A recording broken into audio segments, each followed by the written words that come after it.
her testimony was full of lies, and she engendered, I think, so much bad will. The prosecutor, you have to figure, of all the Adelsons, really, really wants to get Wendy. Welcome to a special edition of Surviving the Survivor. The Dan Markel murder with Karm on crime. So Karm, some good news. Your beloved husband of 61 years, my father of 53 years, finally made his way out of a very dangerous situation in the hospital and is now in the care of what's known as Miami Jewish. Shout out to Miami Jewish. Miami Jewish Health. That should really be the name of a podcast, Miami Jewish. Health. So happy about that. A couple quick notes before we get cracking here. Number one, if you want to receive our incredible newsletter, you just drop your email. People have actually been asking me about it. You drop your email into the comments section of YouTube, and we will get that to you, or you can hit survivingthesurvivor.com, and we will get you loaded up with a newsletter. And also, we are doing CNN daytime numbers, as I say. So we are at a place right now where we are looking for sponsors and advertisers.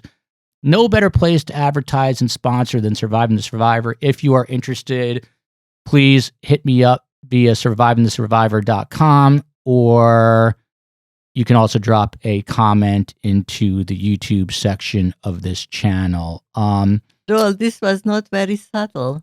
Not at all. And by the way, Karm, in the last episode, you both spit out a Ricola cough drop and blew your nose on air, which I kind of am hoping you do once again. Because I just did it. Because I am pushing for sponsorship, and I actually have a video that I created about that we're going to show. But without further ado, thank you. We are getting to Dan Markel. For those who have been living under a rock, Dan Markel was an FSU law professor who was shot in the head twice in his Tallahassee driveway back in 2014. A police investigation obviously ensued, tracked it down to two hitmen who have been convicted and are serving time in prison, one for life, the other for a long time. And the intermediary, Katie Magbanua, who helped facilitate this, has also been convicted. And now Dan Markel's ex-brother-in-law, Charlie Adelson, sits in a Tallahassee jail awaiting a murder trial. And that's sort of where we stand right now. We have amazing perspective today. We have two phenomenal guests, one you have not heard of. She is Dr. Melissa Hamilton. Unlike John Singer, our other guest, the great Melissa Hamilton has a JD and a Ph.D. She's a senior lecturer of law and criminal justice at the University of Surrey School of Law. That is in a place called the UK, over the pond, which is interesting because this gives us international perspective. She did her undergraduate or graduate work, I should say, at the University of Texas, Austin. John Singer, you know, he is a familiar face on the show, a Georgetown University Law Center grad, former partner, I believe, or an employee at Proskauer Rose, the law firm, the famous law firm in Manhattan. And he is now head of Singer Deutsch LLP, and he was a New York super lawyer for 400 years consecutively and is getting ready for football season as a diehard New England Patriots fan. So welcome to both of you. And the obvious first question to you, Dr. Hamilton, you live over in England. You're originally from the United States. What got you interested in this case, and why has there been so much international attention with Dan Markel? Well, my initial interest was I was a law professor in the U.S. at the time in criminal law. So Dan Markel was, part of my community. I'd actually also had met him a couple years previous to that. I'm also a former police officer, former corrections officer, so criminal justice issues fascinate me in Florida, by the way. So I also had an interest in criminal justice in Florida. And I recall from my days as a police officer there is we were always, I wouldn't say fearful because we were prepared, but it was a thing that Miami gangs would infiltrate the rest of Florida and then basically bring drugs and other crimes. So that kind of had a theme that I was interested in as well. Then this particular story just has many themes that interest people not only in the U.S. but worldwide. You have some very photogenic people involved, both males and females in this. You have the intersection between different social classes. You have purported drug dealers, drug gang members, and then that with usually you don't have in murder for hire cases, or at least murder cases generally, is white collar professionals. You've got different races and ethnicities involved. You also have the specter of, a lot of people who have gone through very difficult divorces, but usually they don't resolve by one of the spouses being killed. You have a very relatable storyline for this particular murder, which is, definitely suitable for podcasts, which have been created as well as made for TV. And then from an international context, all of that is of interest, but add on to it is they understand that Americans are just fascinated with guns. And so here to them, it's very amazing that the individuals were very easily able to access guns and use that as the murder weapon. So this story is unique on very many fronts. Very interesting. A lot of salient there is points. one more salient point is that Karm, you can interrupt me, but do not interrupt them. We agreed on. We agreed. Very friendly. That's our gentleman's agreement. But I know that one of the interesting things is that we do have very serious following from Great Britain.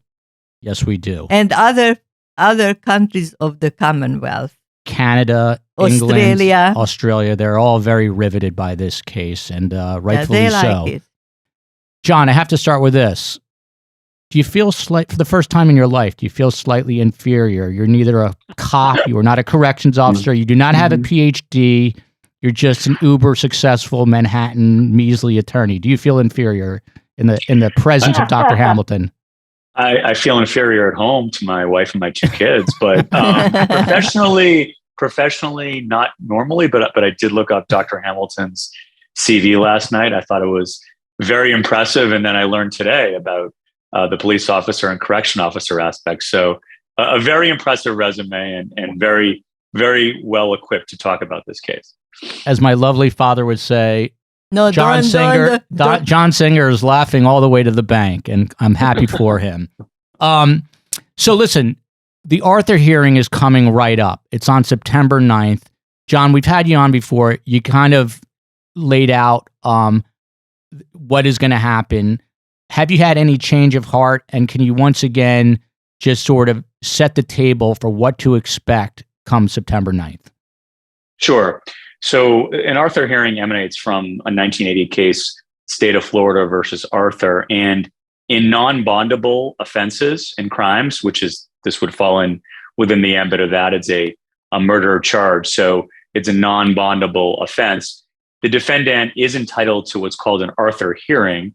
And in an Arthur hearing, which Georgia Kaplan, the prosecutor, estimated would take either the morning or the afternoon of September 9th, there's going to be some testimony, I assume, from the prosecution, perhaps from one of the FBI folks or one of the detectives from the Tallahassee PD. There will not be testimony given from Charlie Adelson, but essentially he's going to make two arguments, and he's already made these arguments in his motion papers, which he filed on the eve of Katie Magmanua's sentencing and also on the eve of his first case management hearing. He's going to argue, number one, that there is no direct evidence against him, that neither Garcia, Rivera, or Magbanua have ever testified under oath that Charlie Adelson was involved in the plot. He's going to use the Florida state attorney's words against them.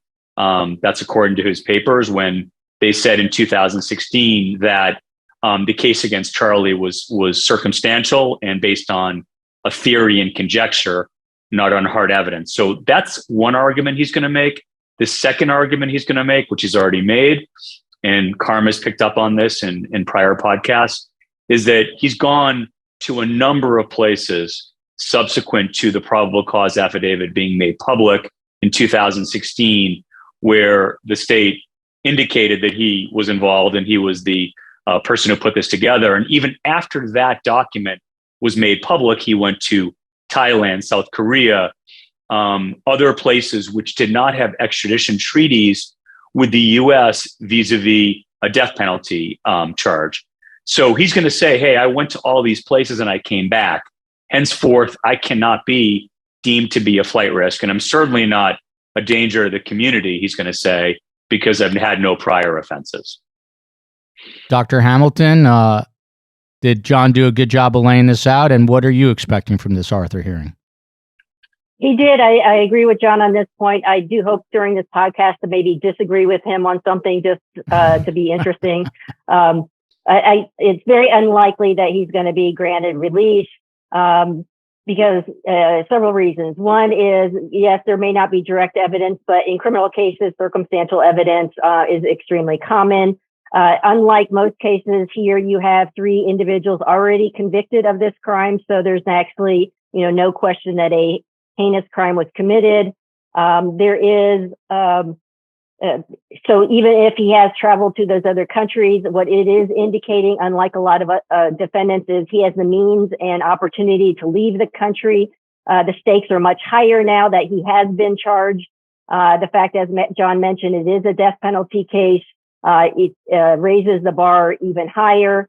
And then really in terms of there's no reason for the judge to release an individual on a murder charge, particularly with the presumption in Florida. So yeah, that's a uphill battle for him, for Charlie, to be able to get released at this point. Certainly the state has an interest in pursuing justice and having him go to trial. So yeah, I don't think there's much of a risk that he will be released. So for the mere plebeians like Carmela and myself, and everyone always hears the term circumstantial evidence, I guess, versus hard criminal evidence. But for example, we've got these Dolce Vita tapes. Can you just, for our audience, John, what is really, from a legal standpoint, what is the difference between circumstantial evidence and, I don't know what the opposite is, criminal evidence or hard evidence? What from a legal standpoint, what is the difference? Sure. So let's say hypothetically on the Dolce Vita recording, he said, I orchestrated the murder of Dan Markel. I did it through Katie Magmanua, who then commissioned Rivera and Garcia to actually effectuate the hit. That would be direct evidence because he would be making what's called an inculpatory remark. He didn't say that on the Dolce Vita tape. Now, he said a bunch of other things, which is, if they had evidence against us, we'd be, on the first plane out of here, we'd be at the airport. His behavior is so bizarre on the wiretaps where, at Dolce Vita, he's not saying to Katie, I have no idea what any of this is about. He's not saying that. He's making a number of statements that circumstantially evidence the commission of a crime, similar to when the bump occurred on April 19th with the FBI, when Donna Adelson got the piece of paper from what she might have thought was Rivera's brother, she also might have thought it was the FBI, they weren't sure. She didn't go to the police, right? She goes immediately to Charlie and says, I got a piece of paper. It involves the 2 of us. I think you know what I'm talking about, is what she says. That's circumstantial evidence. That is something that Donna and Charlie did that innocent people wouldn't do. Direct evidence is if you like they had against Garcia and Rivera, they actually had them on camera, right? At the ATM machine. They had their phones in Tallahassee. That's more what we would call direct evidence. Whereas the case against Charlie is super strong. And I think he's going to get convicted, but it's more based on circumstantial evidence, if that makes sense. But everybody is now putting fear in the hearts of people who seek justice for Dan by saying they have the super attorneys like the dream team, like OJ's dream team defending him, and they are going to beat this because they are the dream team. That's an excellent point. So, Dr. Hamilton, do you know much about Charlie's defense team and what the strategy is going to be moving forward? Well, what do you speculate? No, I don't know directly know about his attorneys, but certainly they're going to play on the idea of the hitmen are have very little veracity. They have a long history in crime, and therefore they're not believable. They'll now turn on Katie as well as claiming that she's not believable. And I think they'll really play up the social class differences. So they'll put their client in the courtroom looking very professional, suggesting to the jury, this is not somebody who looks like somebody who could orchestrate a murder. Because looks, do a lot in a criminal trial. So they'll play to the jury to their stereotypes, their biases about what looks like a criminal and not a criminal. And they'll also play up the idea of, he was not the triggerman. There's nobody that is accusing him of that. And so they'll do everything they can to differentiate. And they will play up the Dolce Vita tapes that, all the ways in which he actually is not directly incriminating himself. So it's kind of this is what we teach in law school is you play to your strengths. You make the arguments that are best for your particular client. You spin the facts. You play on the connotations that works for you. And so this team will probably be excellent at doing that. And John, to Dr. Hamilton's point, Charlie looked like absolute crap the last time we saw him in the courtroom. So he's going to need a shower and a haircut. But for the defense, it's also all about creating reasonable doubt, right, John? So it's just finding whatever they can to trip up the jury into thinking, hey, wait, maybe he didn't have a part in this, right? Yeah, I think that's right. I mean, and again, his attorneys are excellent. His lead attorney, Rashbaum, and my wife went to high school together, and his kids go to overnight camp with our son. So there's a little connection Jewish there. geography. Jewish geography at its finest. He's he's a very, very good lawyer, and I'm very curious to see what the defense is going to be. If it's what Dr. Hamilton suggested, which to poke holes at the veracity of the triggermen and put a lot of blame on Katie. The one thing I think which is going to be a real struggle for him is just the patently obvious nature of this, that these two people at the lower fringes of society, one, a gang member, and the other who had been arrested numerous times, Rivera and Garcia, why were they driving up to Tallahassee? Whose behest? And the only people that had anything to gain from this, quite frankly, were the Adelsons. On one of your former podcasts, I suggested that maybe Charlie would go with the really ludicrous defense, but a defense nonetheless, that he had sent the hitmen up there, and the object was not to kill Professor Markel, but it was to sort of rough him up and make sure that he would play ball with the relocation, which had been denied, and maybe give some flexibility there and say that the hitmen kind of went rogue and decided to go the next step. I think that's a absolutely ludicrous argument, but it's one he theoretically could contrive, because it just looks so bad on the face for him and for the rest of the Adelsons. From a jury of our peers, which is our audience, they reacted to that, and when you made that comment by saying, they wouldn't buy that, when it sounds like you wouldn't buy that, but I wouldn't. Yeah, but they're grasping at straws. Karm, you were starting to speak. Did you have something? You do this all the time. Lately, Joel takes a total joy in showing that I have senior moments. Every time I have to say something, he cuts me off, and then 2 minutes later, when I already think of something else, he brings it up. I need a good lawyer.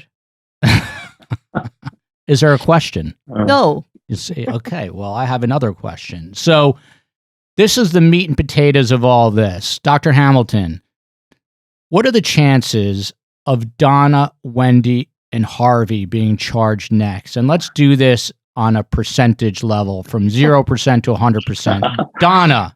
And nobody will hold her to No it. one will hold you to this. It's a speculation. What do you think the chances of Donna being charged are? See, I'm not a gambler, so it's anathema to me to want to put numbers on it. So if I could say 50%, so I'm giving you a number.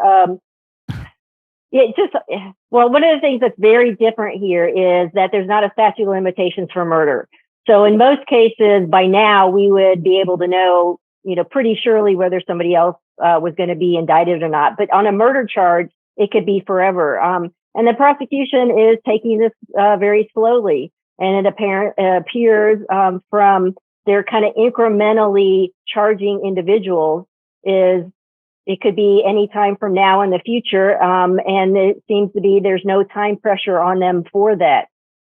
So, we know what we know, which is basically a lot of what's reported in the media, as well as, wiretaps and real evidence that the police have, but we still the public don't know everything. So we can speculate about how other individuals are going to be charged.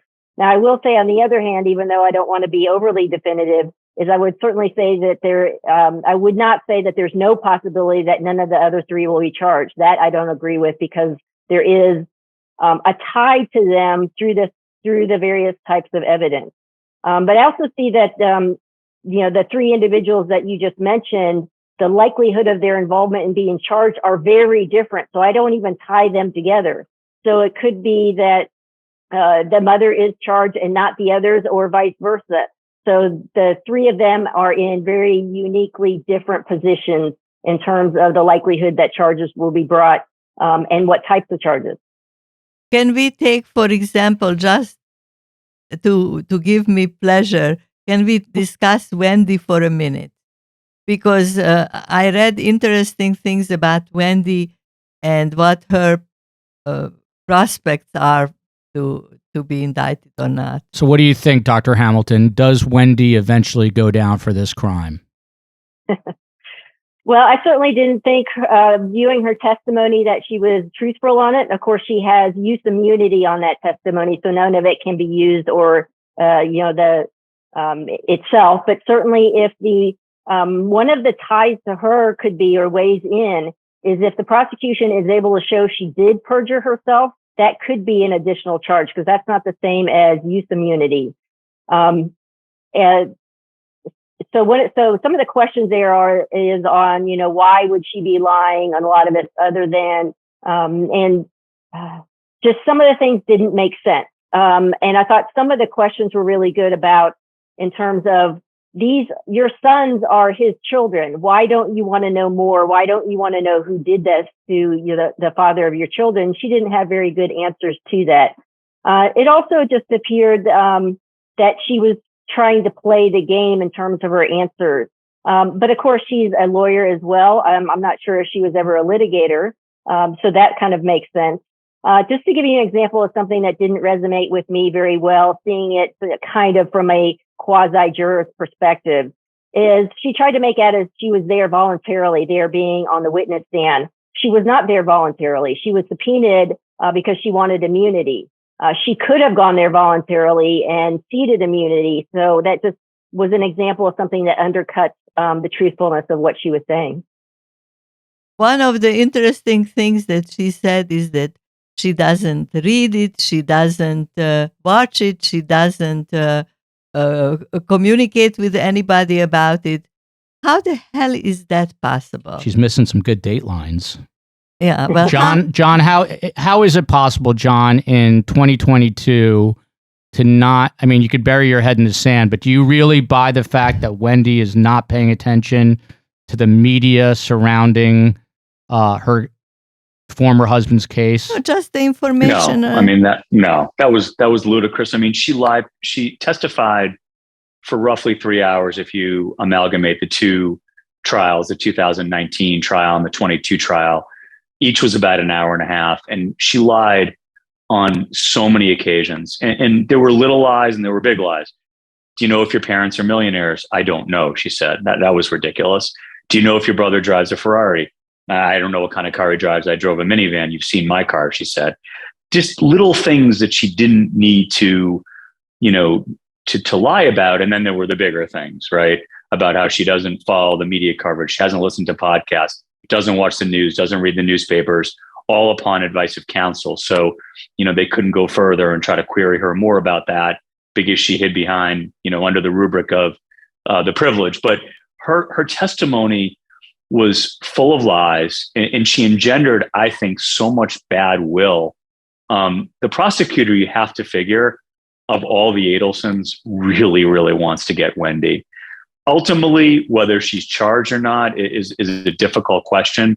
Certainly, I've evolved in my theory, as have many, I think even Tara Kawas during, her bizarre press conference after the sentencing hearing said that she evolved in her belief vis-a-vis Wendy's involvement. There's too many things about the day in question that I think would lead to conclusive evidence that Wendy knew. Whether or not they have enough evidence, though, to get a beyond the reasonable doubt conviction against her, I think is another question. But I think and hope that she gets charged.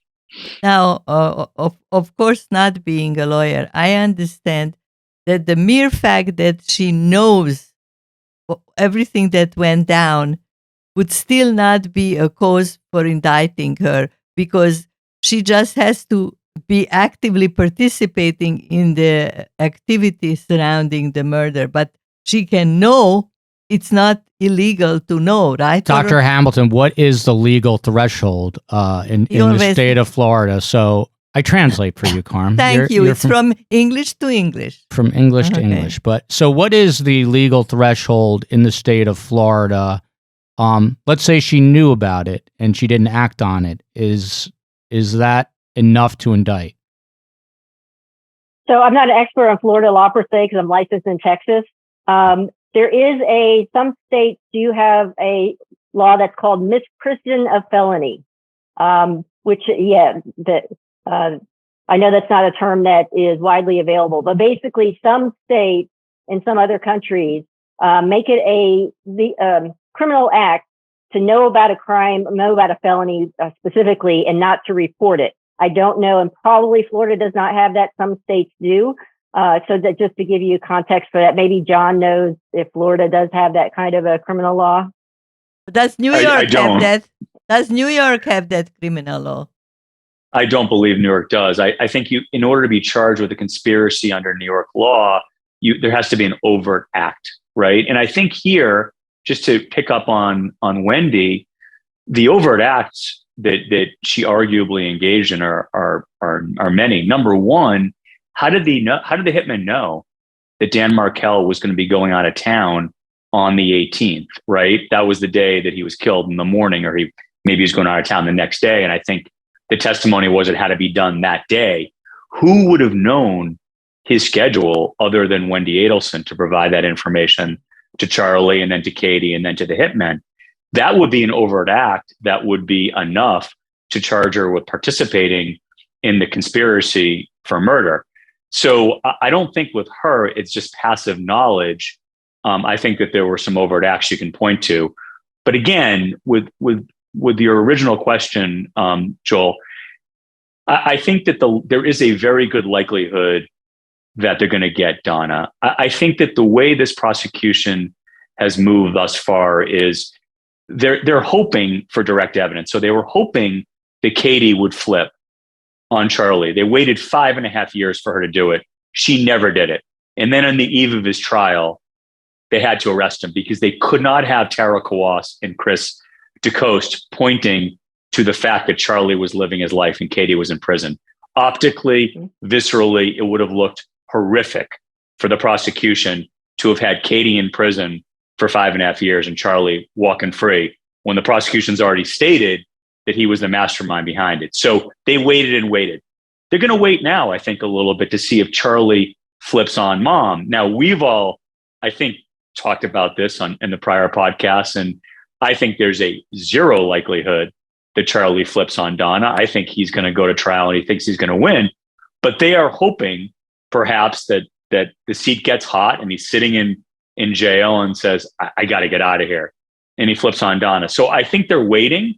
And if they don't get that flip, they're going to go then indict her because she has to be next.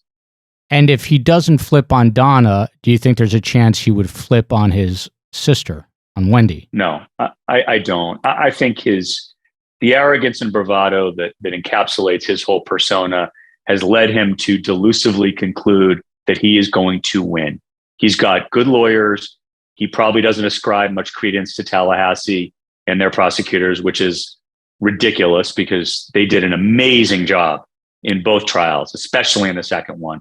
So relying on having better lawyers is not going to get him anywhere. But I think he believes that if he testifies, he's going to garner some favor with some of the jurors. I think he is of such a mindset that he thinks he's going to get off.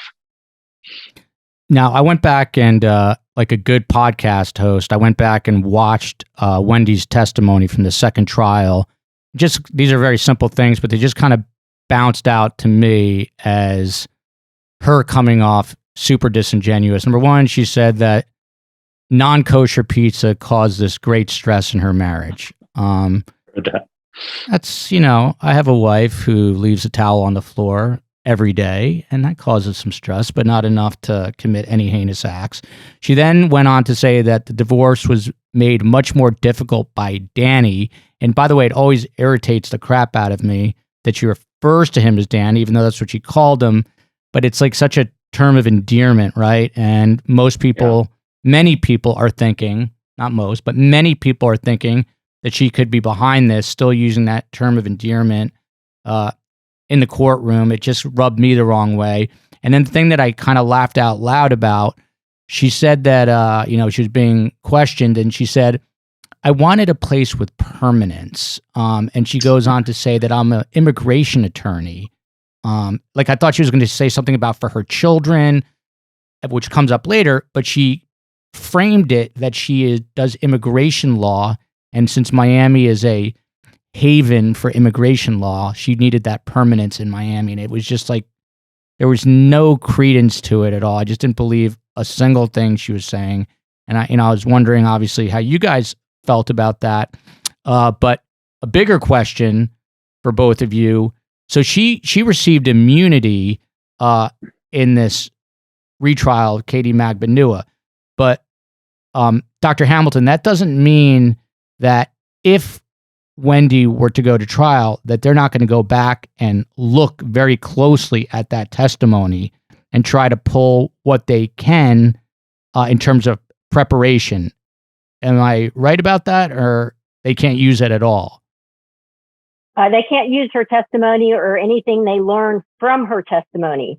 So that is somewhat limiting. What they can learn, or if they can show that they already knew certain of the things she said, or knew, had ways to find out additional information, and they didn't tie it to having relied upon her testimony to learn that new stuff, they can use it. So it's a limited type of immunity that is a trade-off in criminal cases when the prosecution really wants that testimony. Because otherwise, without it, so some people might say, well, why not, why give it? Is without it, Wendy could have then at every question simply said, I plead the fifth. And therefore, they apparently thought they needed her testimony to get the conviction on Katie, which may well be true because of the hung jury on the first trial. So that's kind of the trade-off between that. But the end game is she's not off limits. And John, to that point, I mean, you can't try Wendy theoretically without, they were asking her about her marriage and the problems with her marriage, and this testimony is immune, but let's say she faces a criminal trial, you'd have to ask those questions again, right? So how do you delineate that line? Sure. What's funny is the evolution from her first testimony to her second testimony. The prosecutor, I don't know if I wouldn't say they were caught off guard the first trial by how smart she is, because she's a smart, cunning person, Wendy Adelson, a very disingenuous one. And the best liars are often the hardest witnesses to examine, but they were very gentle with her the first time around. And I think this time they had that divorce file ready to go. They had the pages where, Wendy lied and said, relocation was not the most important thing. And of course, in one of her filings, it was indicated straight up that's the most important thing. They asked her in the second trial what her mother's biggest, what her mother's biggest non-negotiable was, and what her mother's biggest goal was in the divorce. And Wendy said, my happiness and my safety. And of course, her mother writes an email to her saying the most important thing is relocation. So they definitely had documents ready to go this time with which to impeach her. And again, this was the prosecution's direct witness, so you can't, quote unquote, cross-examine the witness unless you're treating that witness as an adverse witness. But the prosecutor was definitely very effective this time with her. And you're going to need her again in the Charlie trial, because the whole point here is the mother's emails made it clear that they were willing to convert the kids, or they were willing to bribe Dan to get the kids back and Wendy back to South Florida. That was the motivation for the hit. In order to sell that to the jury, not a hard sell, by the way, because it's a very easy story, but in order to have that resonate with the jury, you need the mother's emails to Wendy to come into evidence. The only way to do that is either through Wendy or through Donna. So Wendy's going to get called again. It's going to be interesting to see what they do with her in the Charlie trial, because they need her for the motive. John, as you know well, I like to incorporate audience comments and questions, and we have a few today, not as much as usual, but there's one right now I want to get to, and that is from Sunita Moses. Thank you for watching and paying attention to the case. She writes, and I'd like to get both your reactions to this. I can't believe how smug, arrogant, and uppity Wendy comes off, and that wide-eyed stare as if she's innocently participating, only to argue and disagree with every single point the attorney makes. It's alarming. This is a woman who cannot be wrong, ever. And when it comes to her brother's upcoming prosecution, God help him, because she is not going to testify for him in any way that could possibly implicate her. Dr. Hamilton, your reaction to that comment? Interesting. It was, Wendy clearly had an agenda in the testimony. That makes sense. I'm not saying that's unreasonable. It seems that several people in her family have controlling personalities, her being one of them. She was trying to get across what she wanted, regardless sometimes of what the questions were. It will be interesting. So I was wondering, as you all were talking before, in terms of believing that Charlie's probably not going to turn on Wendy, but one question I then thought of is Wendy going to turn on Charlie? Because based on her own self-interest, but also her children. So, and then another question, would Wendy turn on her mother? When you are the mother of small children, who knows what you'll do? So I'm starting to think about that angle. And Dr. Hamilton, how would that play out? Could she go to Georgia Kappelman today and say, I have information for you regarding my mother and brother, and this is what it is, and I'll tell you what this is if you promise not to, indict me? How does that play out, potentially? Sure. She could start to approach and if she's fearful of what might not now happen to her, because it was probably a pretty big blow for Katie to have been found convicted this time. So she may be reevaluating her own life. And again, big difference there is she has two small children. Karm? No, you were going to discuss the defense attorney's press conference. Yes, we're getting to right. that. You are getting to that. So I'm glad you brought that up, Karm.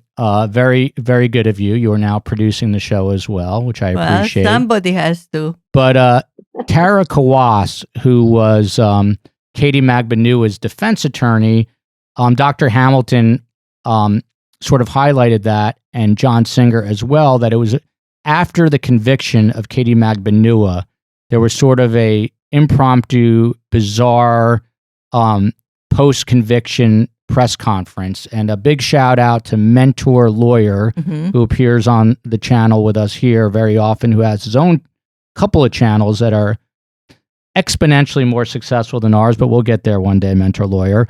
But he was one of the main questioners at that press conference. Let's pivot over to that.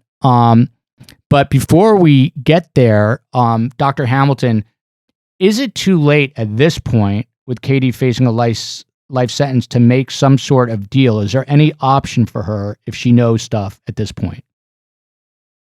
The only kind of deal she could make is if the authorities there can give her some kind of incentive, such as where she's placed in prison, maybe a prison closer to her children. But you can't go back and make another plea deal, because the whole criminal justice system would break down if defendants could roll the dice at trial, be found guilty, and then decide, I want to reverse it and make a plea agreement. So there would have to be some other kind of incentive for her that certainly is not overturning her life sentence. And it could be involving her children, or maybe she then gets frustrated that she's the one going to prison and others, such as Charlie, are not. But I don't know, I don't get a feeling that at this point she's willing to turn just on that kind of an ideological or idealistic reason. Karm, by the way, John, I'm going to let you go in 1 second, but John... Well, you will wait until I forget. John said that cunning, manipulative, and highly intelligent people are tough witnesses. I'm not saying that I would be a very tough... You'd be a brutal witness. Only John Singer could handle you on the stand. But what's your question? Did you forget Maybe. it? Did you forget it? Yeah, of course I forgot it. You did forget it. Well, it'll come back. So I'm going to lay out a couple things. Yesterday they transferred my husband from the hospital to the nursing home, and I'm still in a high stress state, and he knows it, and he gets a special sadistic joy in cutting me off. Only on Surviving the Survivor. Can you get commentary like this? I was going to ask Dr. Hamilton. Yes. How does she explain that Katie McBanua refused to plea bargain? I haven't heard a really good explanation for that, other than, well, of course, they're going to assert is she's innocent and therefore shouldn't plea bargain. It's not clear what the incentives for her were, not other than maybe there's some background deals to fund her children or something that we aren't quite aware of. So it is curious, because all of the normal incentives would have been there for Katie to have plea bargains. So I just suspect something else is going on in terms of probably related to her young children. So let's go through this post-conviction press conference, and I've got some salient points, I think, which I'll have you guys react to. One of the things that Tara Kawas was asked about was why Katie was crying before the verdict was read. There was no eye contact made. Tara Kawas had some sort of explanation that, look, Katie is just a human being. She hadn't seen her kids in 6 years. Her mother died. She always gets lost in the shuffle. And I wish people got to know Katie as a person, because I do. I mean, John, it's hard to have empathy for who is now a convicted killer. But what did you make of, why do you think she was crying before that verdict was read? Was it some kind of ESP she was getting from the jurors, the way they were looking at her? Or Not looking at her. The jurors were or lack of avoiding looking at her. Thank you, Mother. John? You're welcome, son. I agree with Karm. I mean, when Tara Kawas, the press conference wasn't just to correct it wasn't after the conviction. It was after the sentencing. So it was right after that, the sentencing and after Charlie's case management conference, and it was a rambling, bizarre 24-minute press conference. And I guess we can delve into the granularity of it. But as far as why she was crying, she knew. Katie performed terribly in this trial versus the prior trial. I mean, she lied through her teeth in both trials, and she came across as a liar in both, but she definitely put on a better performance in trial one. And she just read the signs of the jury. The jury came in, wouldn't look at her, and that's usually a telltale sign that you're going to get found guilty. Which, by the way, we have asked repeatedly for Tara Kawas to come on this show, and we hope she does. Karm, you raised your hand. Did you forget already? Yes. No, I didn't. The whole atmosphere there with Tara Kawas was bizarre from a psychological point of view. Mm-hmm. She was, I don't know if, I didn't see her in action in the courtroom, but in that corridor, she was bizarre, and I can specify more. Why do you say that? Karm is a trained therapist. I am, but what stuck out to you? I think she was very excited, very all over the place, not focused. She was like a study in opposites with Georgia Kappelman, who we had on the show, who is measured, who is thoughtful, who is very calm, this one was almost a little agitated. That's how I saw it. Maybe I misread her cultural traits as agitation. I don't know. John, do you agree with that? I do. I think, I mean, the clinical word I would use with absolutely devoid of training would be she sounded very manic during the press conference. And I think Tara Kwas, because I watched both trials really carefully, and I thought that she did a good job, and she was pretty measured during those trials. A lot of the criticisms of her ranged from her accent to other things, and maybe you thought that you didn't like the sound of her voice. Some people did. I think that's neither here nor there. But she did a good job. The main strategic criticisms of Tara Kwas from the trials were, number one, whose decision was it to have Katie testify? A lot of people thought that they erred by letting her testify. But again, we don't know what the behind the scenes machinations were. Tara may have said to her, Katie, I don't want you on the stand. And Katie may have said, it's my right as a criminal defendant to get on the stand. And other people criticized her, Tara, for not making a deal. Well, again, maybe she wanted to make a deal, and maybe her client was recalcitrant against it. So we don't know what happened behind the scenes, but her trial demeanor was pretty good, but the press conference was horrific on every level. For example, she was justifying why did so many untruths? Why did Katie say so many untruths, not truth? And she said, well, in the first trial, that was 6 years ago. Everything was more fresh in her mind. 6 years in the prison. She said she had COVID twice, I believe. COVID twice, and maybe she had brain fog. Who knows? It's possible. The thing about Tara Kwas from the jump of the press conference, she contradicted herself, because the first question on everybody's mind, nobody really wanted to hear her amplify the empathy that Katie had towards the Markels. It's not true, and nobody cared whether or not Katie is praying or thinking about the Markels, even if she were. Everybody wanted to know the same thing, which is, why hasn't Katie cooperated, or what's the status of the cooperation talks, if any? And the first thing she said was, it's in the prosecution's hands. The prosecutors, the ball's in their court. But then the very next breath, she says, yeah, we haven't gone to the prosecutors yet because Katie's been a mess since the conviction. She's not been in a good state of mind. She's trying to process this whole thing, which would then lead us to deduce that it's not in the prosecutor's hands, it's in her hands. So she immediately contradicts herself, and then it just degenerated from there. Dr. Hamilton, how would you have handled that post-sentencing press conference, and what did you think of her performance there? Well, I've never wanted to be a litigator, so I couldn't put myself in those shoes. But I thought it was just, I will use the word bizarre as well. I don't expect that kind of behavior from a criminal defense lawyer. I wondered about the ethics of some of it. I'm not saying she crossed the ethical line, but just it was extremely curious.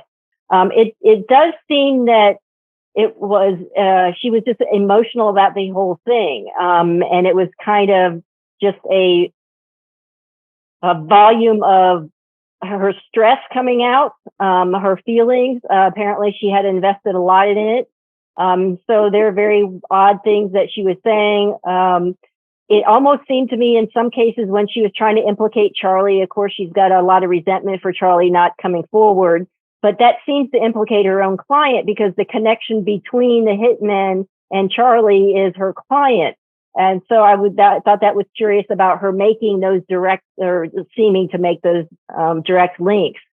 I also I liked her expressing her empathy for the Markels. So yeah, we can disbelieve whether Katie has any, but I believe that she herself, the defense lawyer, did feel for the Markel family and for the boys. That's something you don't usually see from defense counsel after a murder trial. So I appreciated that. It was, and I'm also curious about suddenly now about the funding for the defense, because what she said very clearly, very quickly is we are withdrawing basically in terms of the appeal needs to be from the public defender. And so questions have been raised. Where have the funds been coming from for her defense? And why would that funding, if it's coming from Katie's family, why not go further on the appeal? So I'm curious about Maybe that. they ran out of money. But she stated definitely the money did not come from the Adelsons. And I have the direct quote because I stayed up till 3 a.m. doing my homework. And here's the quote from Tara Kawash. She says, "Everyone has questions about where we're getting our legal fees," meaning Tara Kawash, the defense. "You can ask the state's attorney. They know where every penny came from, and it had nothing to do with the Adelsons." John, is that true? Well, she didn't lie. Does the state know where every penny came from?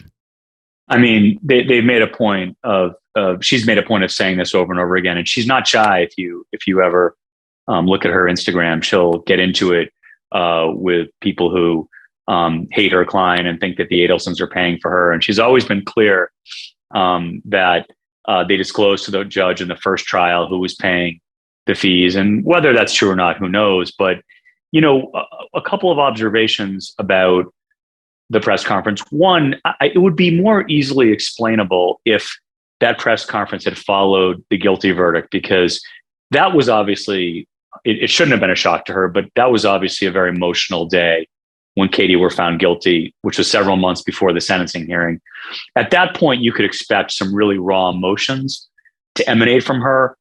But this is 2 months later. She knew her client was getting life, and she went on this rambling diatribe. First, she was talking about how much the local media meant to her, and they've been in this together for 6 years, and she felt like she knew them well. And then it was about empathy towards the Markels, and then it was about her vitriol towards Charlie. You know what the one thing, though, that she never said during those 24 minutes? She never once said that Katie is innocent. All she said over and over again is, "I hope and pray that all the perpetrators of this crime are held accountable." She never once says during those 24 minutes that Katie Magmanua is innocent. Notwithstanding the juror, she could have said, and again, she praised the jurors. They paid rapt attention and they did their civic duty. She could have said in there, the jurors did a wonderful job of paying attention, but they got it wrong. Katie's innocent. Never once says that. And that would be to make the statement that Katie was innocent coming by her defense lawyer would have been completely okay, right? There's no reason why it wouldn't have been. Her appeal won't be premised on her guilt or innocence. It will be premised on, rulings that were made improperly. Right. Technicalities, evidentiary points that came in that maybe they're going to argue shouldn't have come in, the usual. But there's no prohibition against her attorney saying at that point that she's innocent. And she almost connoted to the listener that she wasn't really sure if Katie were innocent. After 5.5 years, almost 6 years now of representing Katie, she left the listener with the impression that she had no idea really if Katie were guilty or innocent. I thought that was bizarre. And that's what makes John so savvy, because sometimes it's what you don't say that speaks volumes. Now, one of the things she did talk about was Sigfredo Garcia, her forever baby daddy, and I guess former boyfriend. She said that, that the media was all over this, that the trial, she got a little hyperbolic. She said that the trial played in prison. And we all know what happens if you cooperate. It's a death sentence. And that was her reasoning for Sigfredo not testifying. I mean, Dr. Hamilton, how big a deal was the absence of Sigfredo Garcia in all this? Well, obviously didn't have a significant impact since he was found guilty this time. And the fact, though, that Rivera testified, I think that was very important. So they didn't necessarily need both of them. And then the wiretaps and such were helpful as well.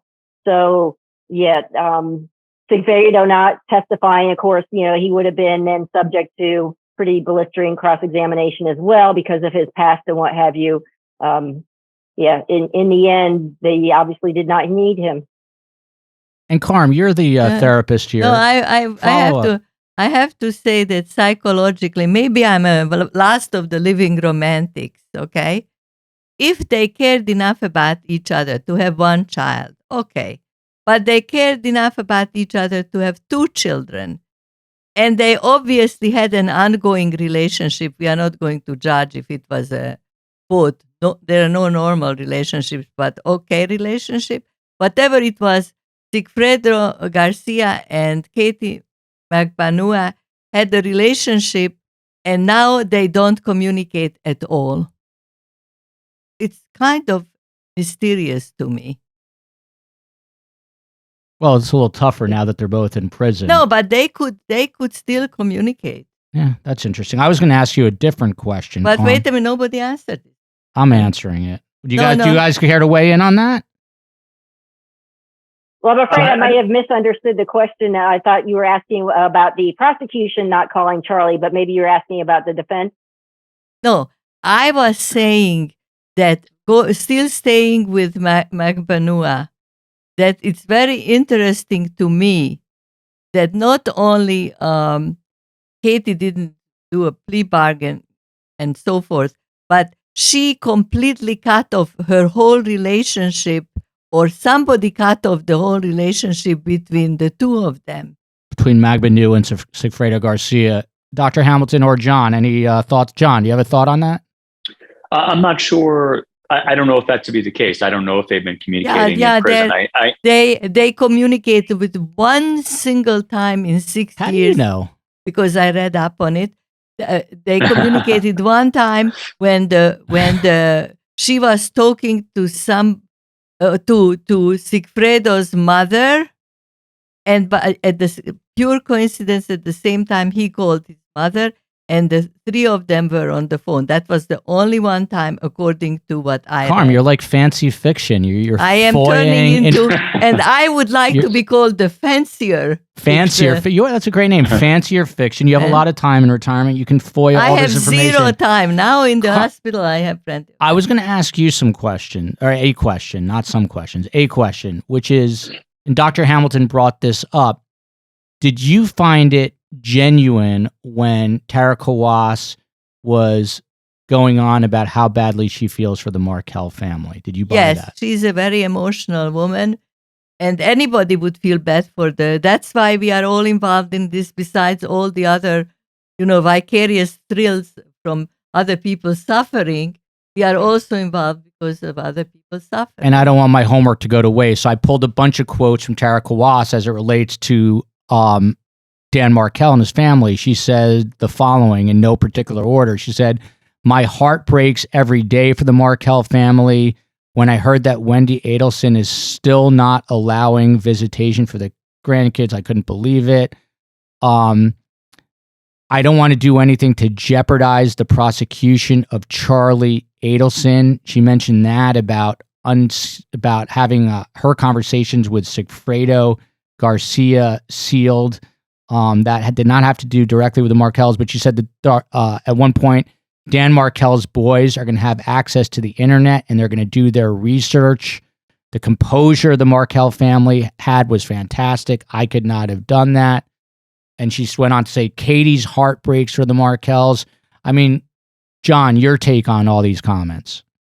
I don't think that she was being disingenuous when she articulated her feelings towards the Markels. I think the disingenuousness came in to play when she was talking about how Katie prays on a daily basis for them. That is pure bunk. I mean, Katie was one of the orchestrators of the murder of their son. So I don't believe for one second that I think Katie's praying for her own, for some miracle to get out of prison. I don't think she's praying for the Markels.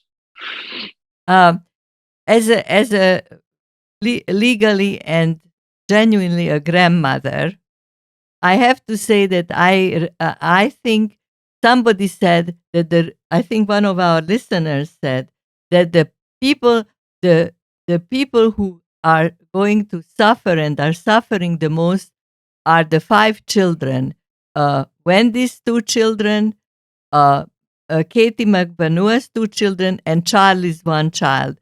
These are the real victims. They are victims per excellence. Question or comment? No, I just wanted to make a statement in defense of all grandchildren. And grandparents. Grandparents. Now, one thing that I thought was interesting, she then offered up the fact that she said Wendy only invited Ruth Markel and Phil Markel to the kids' bar mitzvah so she could say that while testifying on the stand. And then when the testimony was over, she changed her mind. She disinvited them. Yeah. Dr. Hamilton, was that a callous heart? And by the way, we're going to have Ruth Markel on in the next week or so to discuss grandparental rights. She worked hard for that with the Dan Markel Act. But she was on already. She was on already. She's coming back on the show. She's a friend of the show, Ruth Markel. But Dr. Hamilton. We need all the friends we can get. We need a lot of friends. But was that a callous move to testify that she was inviting the grandparents and then turn around and disinvited them? Well, when you look at it from the perspective of the grandparents, yes. When you look at it from Wendy's perspective, no. She understood. She's a strategic person, and she understood the optics of that invitation before the first trial, and possibly without having any intent at that point of following through. So it depends on what your perspective is. Now I understand, her explanation was things changed because since then she learned that the senior Adelsons had looked into fostering, but there was a reasonable explanation about that, which is they were worried. At least they assert, and it seems reasonable, the Adelsons, that they were worried what happens if all of the Markels, they were worried if all the Adelsons were arrested, who was going to take care of those children. So that was a reasonable explanation, which kind of undercut Wendy's, tying of the withdrawal of the invitation to the, just looking at information about fostering. But John, again, I mean, if or when Wendy is ever indicted and sits in the courtroom on trial, prosecution is likely going to go back and point something like that out just to show her character, right? That here's a woman who said she was going to invite them and then disinvited them the minute there was no need for the optics.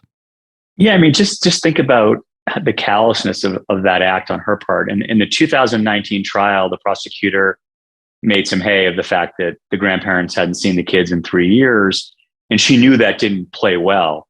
And she was following, I'm sure, the backlash from her testimony, and that particular point played very poorly. So she decides in very close proximity to the trial to then set up, to invite them to the bar mitzvah. It was so calculated on her part. And then she lied about it at the second trial. She said, they asked her, DeCoste asked her the question, and she said that they were invited and the bar mitzvah has already taken place. He thought it was going to take place in the future. She failed to mention what's what we call in the law material omission, that, yeah, they were invited and then they were disinvited. So she left the audience with the impression from her testimony that she, out of this magnanimousness, invited them to the bar mitzvah, and somehow they may have declined. She forgot to add in, oh yeah, and they were disinvited. It was, so she lied. The invite was purely strategic and utilitarian on her part. It just goes to show what type of person she is. Now, a couple of weeks ago, John knows about this, and Dr. Hamilton, you probably don't. On the podcast here, we did an episode called The Instagram War, which is a battle over Instagram influencers over a diet, right? Over a diet called the F Factor diet, which stands for fiber. And we did this show, and I was deluged, bombarded, besieged on Instagram by these women on Long Island and in Manhattan, pelting me incessantly. How could I bring this up? How could I defend so-and-so and not defend so-and-so? And I lived in fear, as though I was walking through Kyiv while it was getting bombarded, waiting for the bombs to drop on me. What is the point? What is the reason for me telling you this?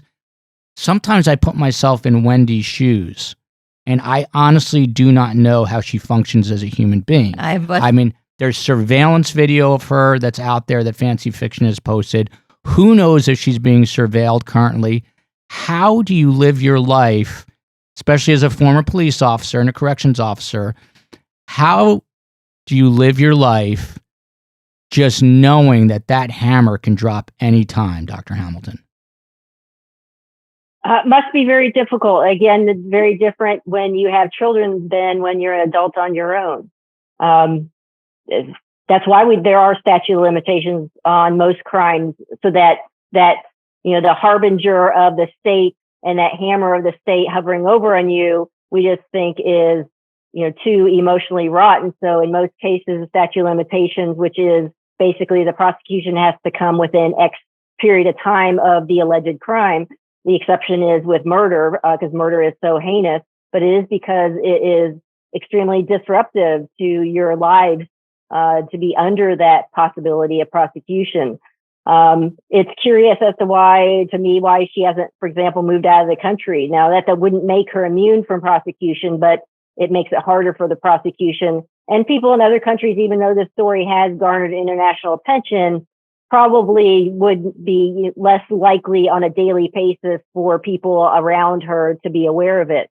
Now, on the other hand, I guess the explanation for her staying is the strong family ties with her family. So that must be some of the trade-offs that she must be considering. But I do imagine that her life is not easy. You know what? There is this expression, the ties that bind, and here the ties that kill. Yeah, scary. John, I mean, to Dr. Hamilton's point, is there any, I mean, can Wendy just freely leave the country, which I know she can, but is there anything that can be done? Like, would the state get flagged if her passport goes through customs that she's out of the country? Is there anything that's being done behind the scenes furtively that so law enforcement can track her movements? Isn't she a person of interest?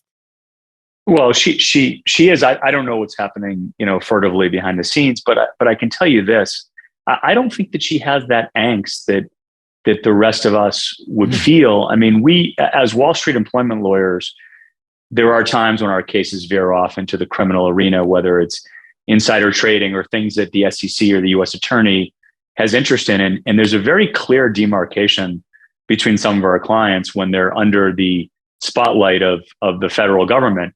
Some go about their lives as if nothing is happening. It's as if they don't have a care in the world. Others are so bothered that they can't sleep. They're on significant types of medications.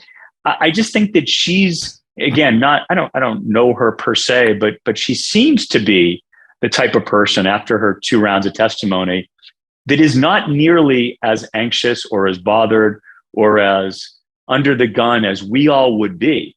I just don't think she's living her life like that. I think she's in a very insular bubble. Obviously, it's affected aspects of her life, but I think she goes about her life, and she told the government and she told all of us during the first trial that she's not going to get arrested. The type of person that could make that statement under oath and could laugh about it and say, the state's not going to arrest me, and say it so cavalierly is not coming from the same place that we are.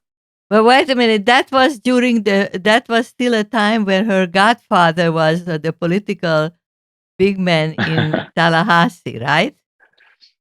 I think that there was some protection or maybe some argument that she was being protected, but still, you watch the second trial, did she look to you as if she had such significant trepidation? And that, no, I have witnesses who get up on she didn't convey to me a sense of major trepidation up there. Well, there was that moment when she had dinner with Charlie a few weeks after the murder, and she threw up and needed the Pepto. So maybe she's putting on a good act. Who knows? But I'm starting to think that the women from Manhattan and Long Island coming after me is scarier maybe than what happened. And by the way, that triggered my PTSD and brought me back to my dating years in New York City. Ileana, my love, my lovely wife, I love you even more that I'm not dealing with that. Let's go through a couple of comments and we'll wrap this up. You guys have been awesome. Jeffrey Lebowski, like the Big Lebowski. This is Jeffrey Lebowski, simply commented, #arrest Donna. We alluded to this. We discussed it. Dr. Hamilton, I asked you, you said roughly 50% chance. John Singer, do you go higher or lower, as they say on The Price is Right? I do go higher. I think she's going to get arrested. I do. I believe that. I fully believe it's going to be, she's going to be next, and they're just waiting to see if Charlie flips. And if he doesn't, they'll get her anyway. You guys hear that? John Singer saying Donna's going down. And John, does Wendy go down after her? Oh man, I hope so, but I'm putting that at 51% that she gets her. But it's not nearly the same as Donna. There's just they need more with Wendy. We all know we all think at this point that she was involved, but they need more to get a conviction beyond a reasonable doubt. By the way, so Dateline is coming out, as I understand, with a 2-hour special on this. They've done other specials, but coming out in October, November. Dr. Hamilton, what kind of impact does a national show with massive ratings, I mean, does it impact either side in any way? Well, sure. At some point, it may be the defense counsel for Charlie may argue that the jury pool, has been too impacted by the coverage. That could have happened by now because of all the coverage, but certainly a Dateline can make that more. Probably it's going to be tough because Miami has, it's in Tallahassee. Well, it's even worse because it's a smaller community. So they could, potentially argue to move the trial, but it puts more pressure on the prosecution. So that I think that's probably the biggest impact it's going to have is whether the prosecution then is going to move quicker and more decisively than they otherwise would because of the political pressure that the media storm for that kind of exposure might place on them. So that could change things as well, and could make John's stronger prediction on Donna come true. That's a great point, though. I think I can only imagine when you say, Joel, you were deluged and inundated after the great podcast you guys did on the fiber. By the way, I might need your lead. Tell me the truth. Was I upset? You were not upset, Karm, but you're a hardened soul after 83 years, and you've survived a lot worse. But John, I might need your services if they keep coming. Can you imagine how deluged and inundated the state attorney's office was after the Dateline with everybody in 2016, with everybody clamoring for all the Adelsons to be arrested? I mean, they must have heard it daily from people because everybody who watched that had the same exact conclusion that the Adelsons were involved. Go arrest them, but they didn't do it. They didn't do it for a long time.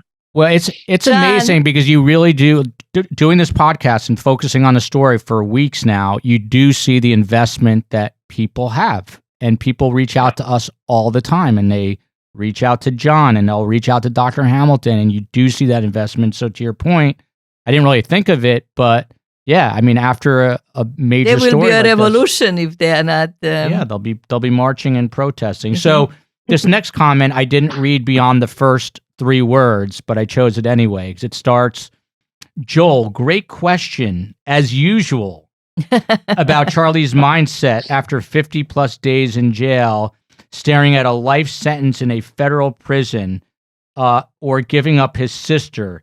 Georgia doesn't care about Donna Adelson and wants the prize of putting Wendy Adelson behind bars and becoming the most beloved prosecutor, then judge in the history of Tallahassee.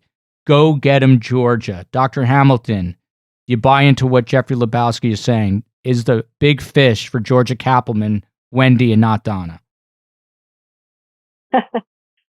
Well, she appears to me, that is Georgia, not to be as politically motivated as many prosecutors. And she seems more balanced. Now, I could be naive on that, but I also, in my own defense, say I've not specifically had a critical eye on her motivations, but I'm relatively impressed by her.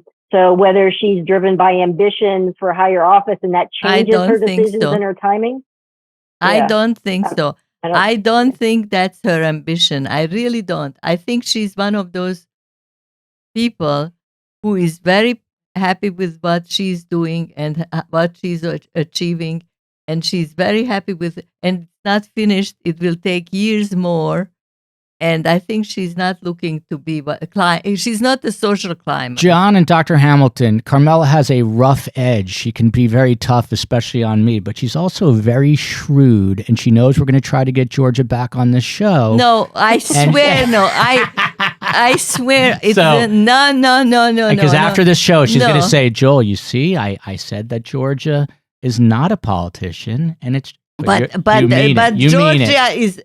Georgia is a she's. It's on public record. She's married to a law enforcement John, person. only I could get my mother to trip up on the witness stand. Joel always puts Let me take you down. back to 1999. I am such a victim now. I hate to be a victim. I started a documentary in 1999, which has never been finished, but I'm now turning it into a book, which will be finished. And it's about Karm's story. And I interviewed my mother about her Holocaust story, and I interviewed her 3 best friends, only 2 of whom still live. That was for my 65th and her birthday. mother. And Carmela looked me dead in the eye the day before. She said, "You will not break me." And my first question, tears flooded, and I have it on camera. Yeah, it's true. I have it's it on true. camera. He's the only. We have a very weird relationship. No question but, about it. Okay, on to another comment. No, enough already. Not of the enough. comments. Karm, it's I like these enough. comments. Save some for next time. This one I'm going to do. I just want to get your take on this, and we'll fly through. We'll be done in 5 minutes.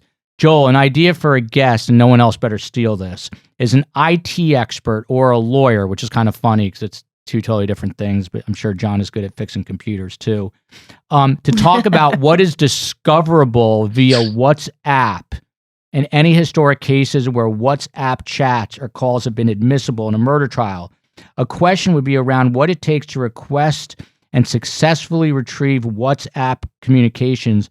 I truly and passionately believe the Adelsons are crapping, he used another word, their pants, and know they are finished if This the was a state delicate word. gets a hold of the WhatsApp chat calls. What's up with WhatsApp, Dr. Hamilton? Oh, I thought this was going to John. So WhatsApp, of course, is an encrypted service. If they haven't cracked that yet, I don't know what I guess technology evolves every day. Maybe the hope is that something will be able to allow them to access them in the future. I don't have anything else to offer on that one. John, do we know anything? Like, were they using WhatsApp? Because I'm not familiar with that. And why would that be so important? They were definitely using WhatsApp. I think that Wendy admitted on the stand that she was using it at that time, during that time period, and that Charlie was certainly using WhatsApp. I'd be surprised, again, if the law enforcement hadn't obtained the WhatsApps yet. I mean, they are encrypted and they are more private, if you will, than regular text or instant messaging, but they're obtainable. It just requires more work from the government. I'd have a hard time believing the government doesn't have the WhatsApps. I think they involving all the have it people and they're involved there. saving it. Like I called Rivera and the other 2, Katie and Sigfredo, as the low-hanging fruit. I think they're saving the WhatsApp decoding for the higher-hanging fruit. But I need to say Karm, something. I thought you wanted to wrap this up. I thought you were so... don't you remember? I always talk in the end. But Continue, Karm. A couple more comments. I think what's interesting to me personally is that all the Adelsons, everybody's trying to understand what the hell is going on with these people that they behaved like this. What the hell is going on?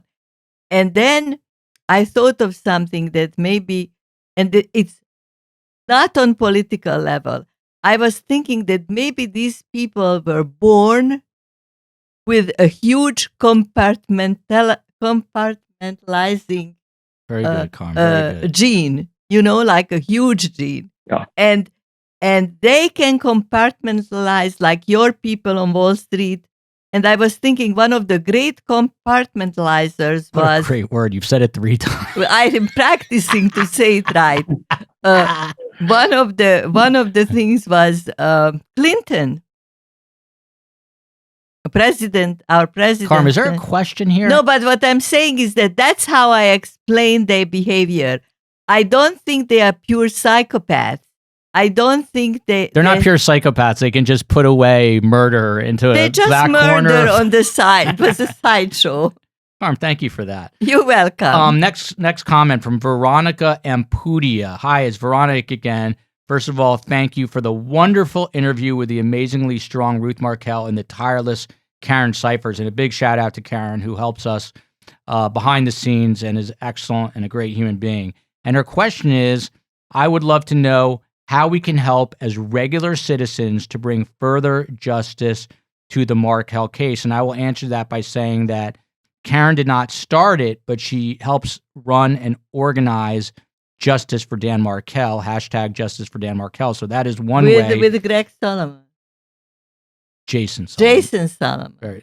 Greg Solomon must have been your boyfriend. No, it was my daughter's boyfriend. Oh, there you go. So, Dr. Hamilton, is there something regular citizens can do to try to help get justice? And I guess this goes back to the Dateline episode in harassing the state attorney's office. Yes. So, making relevant criminal justice officials and your lawmakers know what you are interested in terms of how you define justice. Your voices should be heard.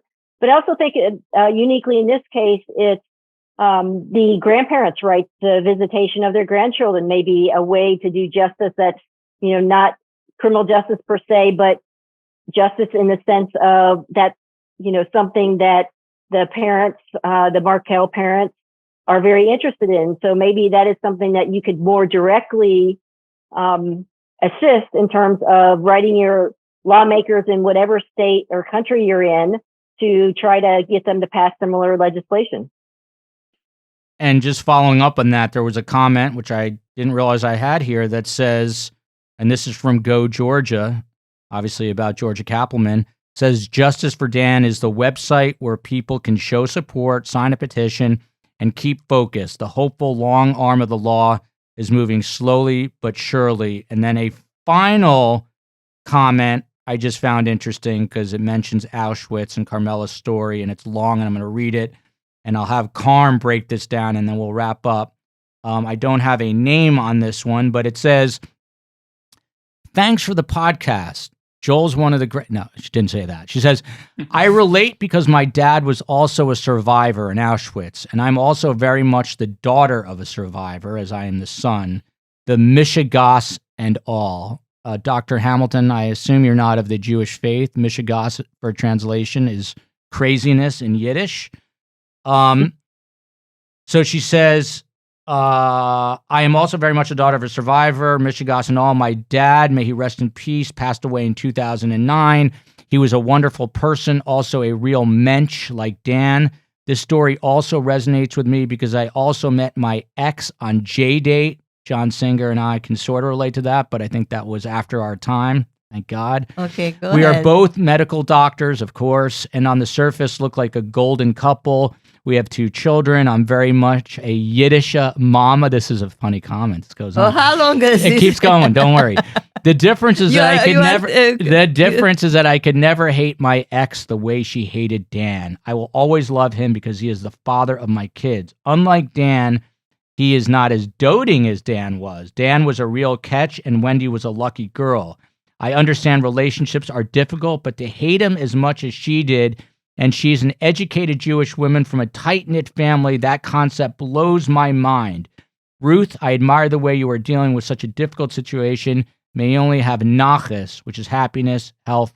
You need a simultaneous translator for Carmela, this one. I bring that up because it resonates with people because they say, I hate my husband, but I would never murder him. Do you agree with that? Yeah, there are degrees, I hate my husband, but I will not murder him. There is a little gap there. John, does your wife leave a towel on the floor? You're definitely not the messy one. Who's definitely not you? I definitely do leave a towel on the floor, which definitely rankles her. Yeah, I do. And it definitely bothers her. Excellent. John, I'm proud of you. So you don't have OCD about towels. Listen, guys. I have OCD, but not about towels. Let's give respect to Dr. Hamilton, who is coming from better and bigger places. So Dr. Hamilton teaches at the University of Surrey, correct? Yes, it is. In the UK. She is here stateside in America. Dr. Hamilton, any final thoughts And how did you like your appearance here on Surviving the Survivor? And will you ever? She survived. And will you ever come back? Well, luckily I had looked at some of the episodes earlier, so I was prepared for this. Prepared for the love worst. dynamic between you For two. the worst. It's lovely. Glad John keeps coming back, so he must be getting something from it as well as you from him. Just one final comment on the putting Katie back on the stand is it was in part for, I think, appearance sake, because what I was struck by looking at her was, and her attorneys trying to get to the jury to look at her and think she can't possibly be involved in this heinous crime, because they were emphasizing some of the issues that we've been talking about, is that she's a mother. She's a woman. She's a mother. They made her appearance look as if she, was a sane, easy person. And so just I wanted to reflect, I don't think it was necessarily a bad decision. The fact that she did very differently than the first time, maybe they just didn't anticipate. So just wanted to mention that, the defense strategy. So no. Joel, you're supposed to ask. Don't even ask John. He doesn't John, need your anything. closing thoughts, John. No. Ask what we can do for her. Karm, hang on, Karm. John, any closing thoughts? The only closing thought is I think the hashtag should now be Karm on compartmentalization. That should be the new hashtag. No, Karm on crime is supplanted by Karm on compartmentalization. By the way, by the time this comes out, you will see the video I'm hoping goes viral where Karm spit out her Ricola cough drop and blew her nose in a Kleenex all within a matter of 20 seconds. And I am now hitting both companies up for sponsorship. When here is my Ricola that I spit I'm going to go, today. This time I'm going to... Ricola, the Swiss candy. Karm, I think quick. So this time I'm going to edit a little sizzle reel of the compartmentalization. Compartmentalization. It's tough to say, Karm, even for an American. How do the British pronounce and it? I'm going to, they say compartmentalization. That's how the Canadians would say it. But I'm going to cut that as a viral little bite, and I'm going to send it to the Container Store and see if they will sponsor us. I'm all about business. Now listen to this. Judging by what you're saying, you're making millions. Yeah. Anyway. In my mind. Speak into the mic, Karm. I trained him long time ago. It always goes off the rails at the end. Long time ago. I asked him, please ask what you can do Dr. for Hamilton, your country, my mother Dr. Hamilton, my mother wants me to ask a fine question. What can I do for you? Is there something, can we plug something? Do you have a book? Do you have, I don't know. I think keep doing what you're doing. People are enjoying it. And because under all this hot air that we create, we really care. I care very much for justice. And Dr. Hamilton, you will come back, I assume. If invited. Yes. Invited. But you're invited. And if you're on Wall Street and you're at the top of One World Financial and you're thinking about making the leap, don't do it. John Singer can help you. There's still hope for you. Singer Deutsch LLP will help you. Don't do it. Love you guys. Thank you. Love you, America. We had a good time. Thank you.